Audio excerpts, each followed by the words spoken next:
नमस्कार, बहुत बहुत स्वागत है आपका। शाम के 5 बज गए और आप देख रहे हैं आपका पसंदीदा शो सत्ता का महासंग्राम। सत्ता के महासंग्राम में बात होती है महाराष्ट्र विधानसभा चुनावों की और बात होती है झारखंड विधानसभा चुनावों की। महाराष्ट्र विधानसभा चुनावों से लेकर झारखंड विधानसभा चुनाव की हर एक अपडेट हम आप तक पहुंचाते हैं। लेकिन आज क्या हुआ है? आज मुंबई टू नागपुर शक्ति प्रदर्शन हुआ है। आज महाराष्ट्र की फिजा में बयानों से आग लगी है। आज क्योंकि एक तरफ वार है तो दूसरी तरफ पलटवार है। वहीं नागपुर में आज शक्ति प्रदर्शन हुआ है क्योंकि आज नामांकन का दिन था। आज नामांकन हुआ। देवेंद्र फडणवीस साहब नागपुर पहुंचे, उनके साथ नितिन गडकरी थे और शक्ति प्रदर्शन हुआ। रोड शो निकाला, उसके बाद फॉर्म भरे और उसके बाद शुरू हुई सियासत। सबसे पहले एक बयान आपको सुनवाते हैं और उस बयान के बाद करेंगे आगे चर्चा की शुरुआत। कुछ ग्राफिक्स भी आपको दिखाएंगे, मेहमान हमारे साथ जुड़ेंगे। सबसे पहले एक बयान सुनवाते हैं और यह भी दिखाएंगे कि किस तरह से नागपुर में शक्ति प्रदर्शन जो है वो किया है देवेंद्र फडणवीस साहब ने। उनके साथ नितिन गडकरी मौजूद रहे और जब बात रखी, जब बयान अपना दिया तो बहुत सारे विपक्ष पर आरोप लगाए और कहा कि हम कॉन्फिडेंट नजर आ रहे हैं। सबसे पहले सुनवाते हैं देवेंद्र फडणवीस साहब का वो बयान। में हमारी महायुति की सरकार ने जो काम किया है उस काम की बदौलत फिर एक बार जनादेश हम प्राप्त करेंगे। महायुति की सरकार फिर एक बार महाराष्ट्र में आएंगी और नागपुर में हमारी सारी सीटें पूरे बहुमत के साथ जीतेगी। मेरा विश्वास हमेशा बाबा साहब की विरोधी रही है, आरक्षण की विरोधी रही है। इसी प्रकार के विचार नेहरू जी ने भी रखे हैं, इंदिरा जी ने भी रखे हैं, राजीव जी ने भी रखे हैं। अब विदेशों में जाकर राहुल जी भी रख रहे हैं और उनके जो चेले हैं सब वो सारे वही बात कह रहे हैं। लेकिन मैं आपको बता देना चाहता हूँ, जब तक भारत का संविधान है और भारत में भाजपा है, आरक्षण। तो आपने देखा है महाराष्ट्र में चुनावी घमासान लेकिन अब रफ्तार पकड़ चुका है। एक के बाद एक सभी पार्टियां जो हैं अपने अपने उम्मीदवारों की लिस्ट का ऐलान कर रही हैं। कल देर शाम इसी कड़ी में एमबीए गुट की एनसीपी शरद ने 45 उम्मीदवारों की अपनी पहली लिस्ट जारी कर दी। इस लिस्ट के कई मायने निकाले जा रहे हैं। कहते हैं कि राजनीति में ना तो कोई मित्र होता है और ना ही कोई अपना। इसी बात का उदाहरण देखने को मिलता है कि ना तो कोई अपना होता है ना कोई मित्र होता है। एनसीपी की पहली लिस्ट में जिसने बारामती सीट से अजित पवार के सामने भतीजे योगेंद्र पवार को उतार दिया है। यानी वही जो हम आपसे कह रहे हैं कि परिवार वर्सेस परिवार और पवार वर्सेस पवार की लड़ाई एक बार फिर महाराष्ट्र की सियासत में देखने को मिल रही है। इस चुनावी महासंग्राम को और भी दिलचस्प यहां से बना दिया गया है। हालांकि जीत जो है वो चाचा की होगी या भतीजे की, ये तो वक्त बताएगा। पर शरद पवार के इस दावे से एक बात तो लगभग साफ होती है कि राजनीति में हर विवाद के पीछे की सोच बहुत गहरी होती है। अब ऐसा हम क्यों कह रहे हैं? क्योंकि पारिवारिक चुनावी स्पर्धा सिर्फ पवार परिवार में ही नहीं है, बल्कि ऐसी कुछ और भी सीटें हैं जहां सत्ता की लड़ाई अब अपनों के बीच आ खड़ी हुई है। दिखाएंगे, लेकिन उससे पहले आपको बयान सुनाते हैं और फिर दिखाएंगे वो महत्वपूर्ण सीट्स भी। पहले तो राहुल गांधी जी ने जो कहा था वो अपने देखना चाहिए, सुननी चाहिए। जब ऐसी स्थिति आएगी कि सबको समान न्याय मिलेगा, समानता मिलेगी, उसके बाद समान जो ये होते उनका अपॉर्चुनिटी भी समान होनी चाहिए। सबको समानता आ जाएगी तो रिजर्वेशन की जरूरत नहीं। ऐसी टाइम जब आएगा तब रिजर्वेशन करेंगे, ऐसा उन्होंने कहा था। वो टाइम जब आएगा तब का सवाल था। क्या कहा ये पहले आप सुनो। उन्होंने कहा था कि ऐसा जब टाइम आएगा, जब कभी ऐसी स्थिति आएगी कि कुछ आवश्यकता नहीं, सब समान हो गए तो है बराबर। हमारा कैलकुलेशन जो है टोटल हमने की नहीं, लेकिन अच्छे जगह हमें मिलेगी।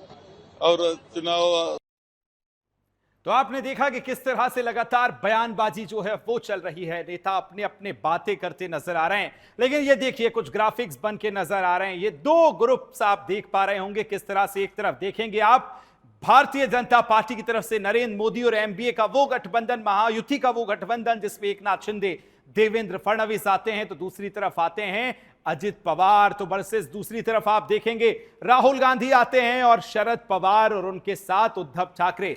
महायुति वर्सेस महाविकास अघाड़ी। लेकिन उसके बाद सीधा आपको चलते हैं और सबसे पहले हॉट सीट्स दिखाएंगे। मैं चाहूंगा बड़ी स्क्रीन पर चलेंगे, सीधे आपको दिखाएंगे कि हॉट सीट्स कौन सी हैं इस बार, किन किन के बीच बड़ा दिलचस्प मुकाबला देखने को मिल सकता है। मैं चाहूंगा पूरा आपको दिखाएंगे महाराष्ट्र की हॉट सीटें। सबसे पहले कोपरी पांच पखाड़ी आती है, जहां से शिवसेना की तरफ से एकनाथ शिंदे उतारे गए हैं जो कि मुख्यमंत्री हैं वर्तमान में महाराष्ट्र के, और दूसरी तरफ केदार दिघे साहब आते हैं शिवसेना यूबीटी की तरफ से। तो ये मुकाबला जो है बड़ा दिलचस्प होता इस बार नजर आएगा। वहीं अगर बात की जाए माहिम की, बड़ी दिलचस्प सीट, हाई प्रोफाइल सीट मानी जाती है। अमित ठाकरे यहां से हैं, मनसे से आते हैं, और साथ ही अगर बात की जाए तो महेश सावंत आते हैं शिवसेना उद्धव ग्रुप से। तो माहिम बड़ी दिलचस्प सीट है, इस पर भी हम समझेंगे कि किस तरह से अलग अलग फैक्टर्स जो हैं वो इस बार कौन सी भूमिका में रहेंगे। लेकिन अजित पवार देखिए, हाई प्रोफाइल सीट्स बारामती, जहां से एनसीपी की तरफ से एनसीपी प्रमुख अजित पवार आते हैं, तो दूसरी तरफ इनके सामने, इनको ताल ठोकेंगे इनके सामने योगेंद्र पवार एनसीपी शरद गुट से आते हैं। तो ये देखिए दिलचस्प जो लड़ाई की जो हम जिक्र कर रहे थे कि एक तरफ चाचा हैं तो दूसरी तरफ भतीजे हैं, चाचा भतीजे की लड़ाई, पवार वर्सेस पवार और परिवार वर्सेस परिवार की लड़ाई है। अब आएंगे बरली, महत्वपूर्ण सीट, हाई प्रोफाइल सीट आती है। आदित्य ठाकरे यहां से आते हैं शिवसेना की तरफ से, और नामांकन दाखिल भी किया है आदित्य ठाकरे ने, और दूसरी तरफ शिवसेना ने यह बड़ा दांव दर्शकों चल दिया है। शिवसेना की तरफ से है मिलिंद देवड़ा। बड़ा दिलचस्प ये मुकाबला होता जा रहा है, और सबसे दिलचस्प जो सीटें हैं, सबसे महत्वपूर्ण हाई प्रोफाइल जो सीटें आती हैं वर्ली, वो हमने दिखाई है। कुछ और आपको हाई प्रोफाइल सीटें दिखाएंगे, लेकिन ये मुकाबला बहुत दिलचस्प होता नजर आ रहा है। महाराष्ट्र में नामांकन का दौर शुरू हो गया है। इसी कड़ी में अगर जिक्र करें तो महाराष्ट्र के उप मुख्यमंत्री देवेंद्र फडणवीस ने नागपुर दक्षिण से आज अपना नामांकन भरा है। उनके साथ केंद्रीय मंत्री नितिन गडकरी भी मौजूद रहे, जिसके बाद उन्होंने कांग्रेस पर खुलकर हमला बोला, कांग्रेस को आरक्षण विरोधी भी बताया है। आगे बढ़े उससे पहले सीधे आपको सुनवाते हैं देवेंद्र फडणवीस का वो बयान जिस पर वो विपक्ष पर हमलावर होते नजर आए। महाराष्ट्र में हमारी महायुति की सरकार ने जो काम किया है, उस काम की बदौलत फिर एक बार जनादेश हम प्राप्त करेंगे।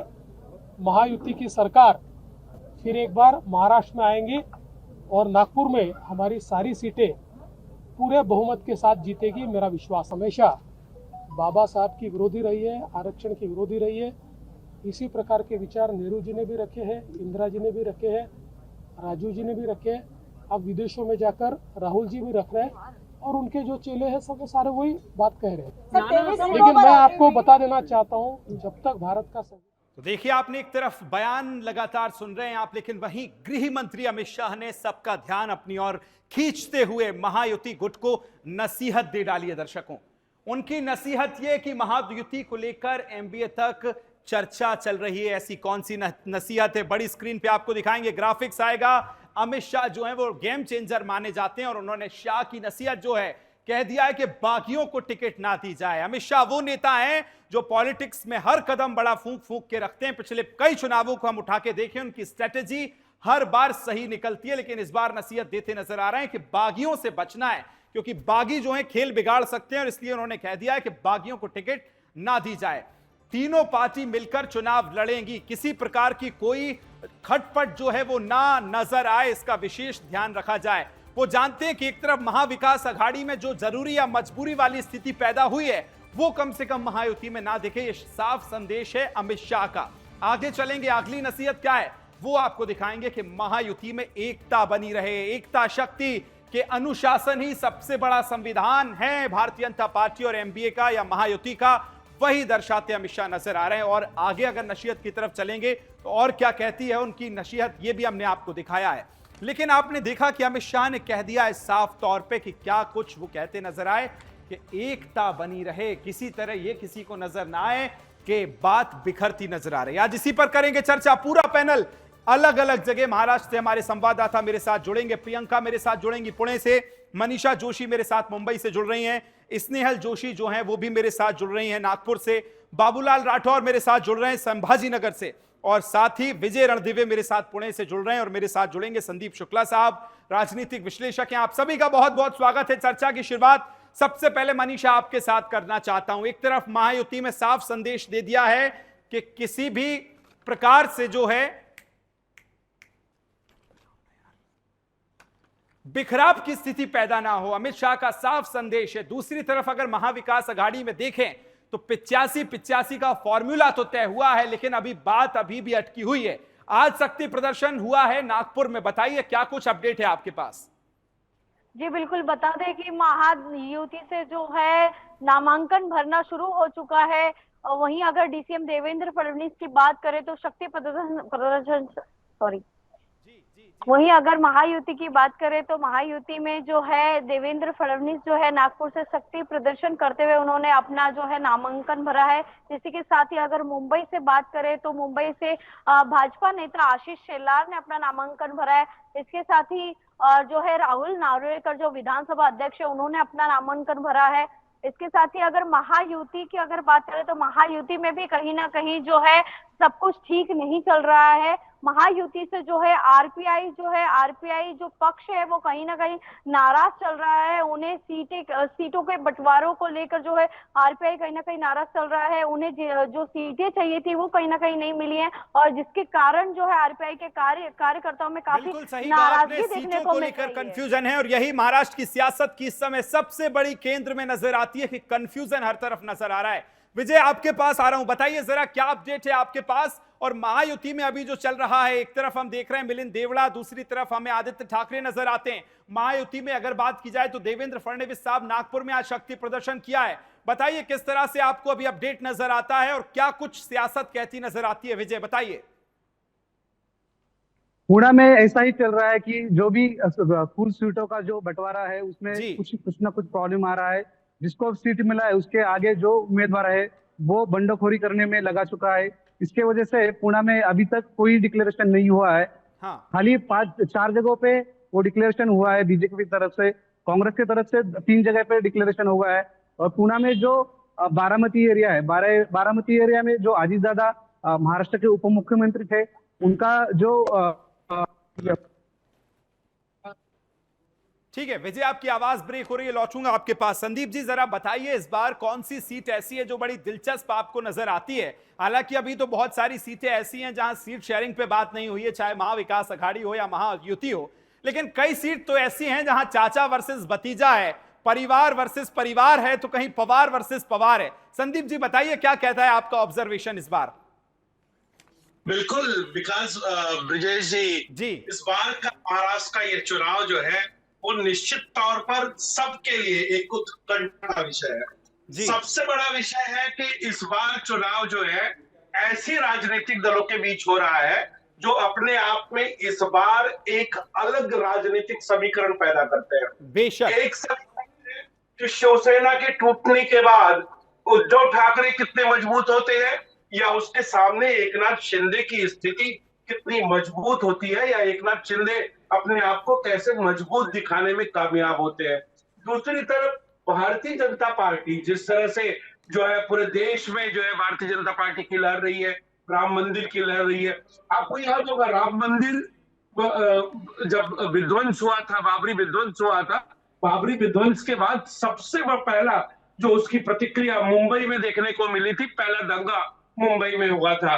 तो बाबरी मस्जिद के विध्वंस के बाद जो मंदिर बनता है अयोध्या, उसके बाद जो है महाराष्ट्र में क्या समीकरण होते हैं, किस तरह के लोगों की जो वोट देने की का जो मत है वो एकनाथ शिंदे और बीजेपी की तरफ होता है या अजित पवार की एनसीपी की ओर होता है, ये देखने वाली होगी। साथ ही साथ दो ऐसे दल जो टूटे हुए हैं, बिखरे हुए हैं, लेकिन उसके बावजूद अपने अस्तित्व की लड़ाई लड़ रहे हैं। उसमें एक उद्धव ठाकरे की अपनी यूबीटी यानी जो उद्धव ठाकरे की शिवसेना है, दूसरी जो सबसे बड़ा समीकरण है वो शरद पवार जो अपने उम्र की एक दहलीज पे है।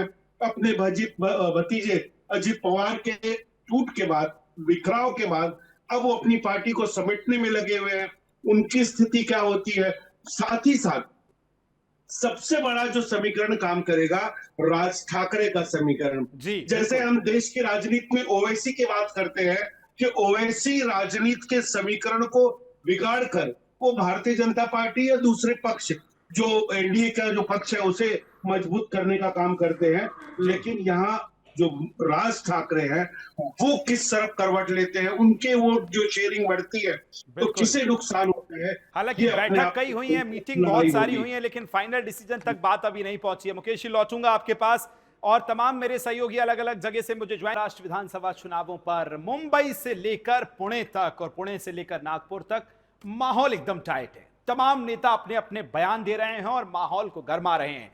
अलग अलग सहयोगी मेरे साथ जुड़े। सीधा बाबूलाल आपके पास आ रहा हूं, जरा दिखाइए, बताइए आज आपके पास क्या कुछ है, सियासी बड़ी खबरों में क्या कुछ अपडेट लेकर आए। बाबूलाल बताइए। देखिए, बड़ी खबरों में सबसे पहले तो मैं बता दूं कि विधानसभा प्रत्याशी के नॉमिनेशन भरने की जो तारीख है, आखिरी लास्ट तारीख है, वो है 29 अक्टूबर। ऐसे में कम समय बचा है क्योंकि बीच में एक रविवार की छुट्टी भी है। तो ऐसे में अब जो है जिसको प्रत्याशी को टिकट मिल गया है वो रोड शो करके शक्ति प्रदर्शन करते हुए दिखाई दे रहे हैं। दूसरी जानकारी और बड़ी अपडेट ये है कि विधानसभा चुनाव को लेकर चुनाव आयोग की तरफ से जगह जगह पे चेकिंग पोस्ट लगाए गए हैं ताकि कोई वाहनों में कुछ भी मिले तो उसकी जांच की जाए। तो इस दौरान बड़ी संख्या में करोड़ों से केस बरामद की जानकारी सामने आ रही है। आज लेटेस्ट खबर अभी पुणे से आई है कि पुणे में एक लाख 38 करोड़ का सोना बरामद किया गया है और करोड़ों की जो है केस बरामद की जा रही है। तो इस तरह की जानकारियां सामने आई है तो ये भी सवाल बढ़ रहा है कि आखिर ये केस इतनी बड़ी संख्या में क्या कहां आ रहा है, कौन इनको भेज रहा है, ये भी बड़ी चुनौती बढ़ती जा रही है।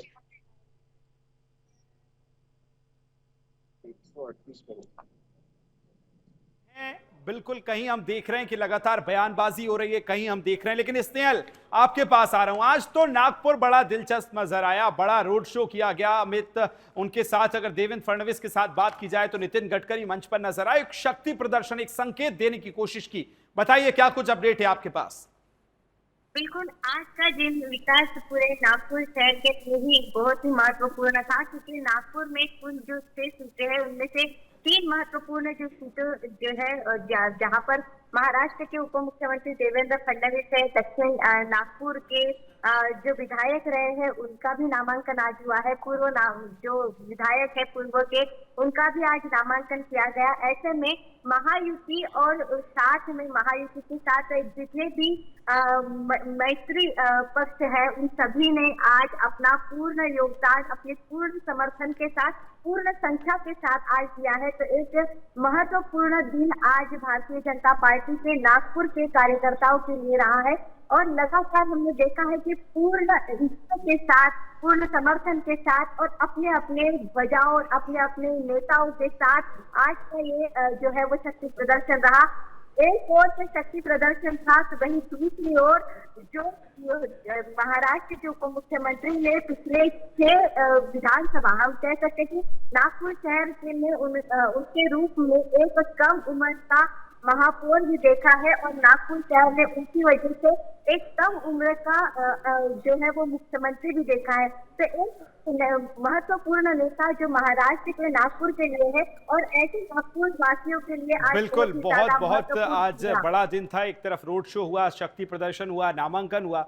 आपके पास लौटूंगा विनय, आपके पास भी आऊंगा, बाबूलाल आपके पास भी आऊंगा और बहुत जल्दी से एक ब्रेक के लिए यहां रुक रहा हूं, लेकिन ब्रेक के बाद ये बाद एक बार फिर आपका स्वागत है। लगातार चर्चा जारी है महाराष्ट्र विधानसभा चुनावों पर, बड़ा दिलचस्प मुकाबला होता नजर आ रहा है। लेकिन संदीप शुक्ला साहब आपके पास मैं आ रहा हूं और आपसे ये जानना चाहता हूं कि एक तरफ महाविकास अघाड़ी है जो 85 सीटों का फॉर्मूला तो तय कर लिया गया है, लेकिन जो सीट बाकी बची हैं ये इतना कंफ्यूजन क्यों है? वेट एंड वॉच वाली स्थिति ये पैदा जो महाराष्ट्र में हुई है दोनों की तरफ से, इसके पीछे क्या मंशा देखते हैं आप?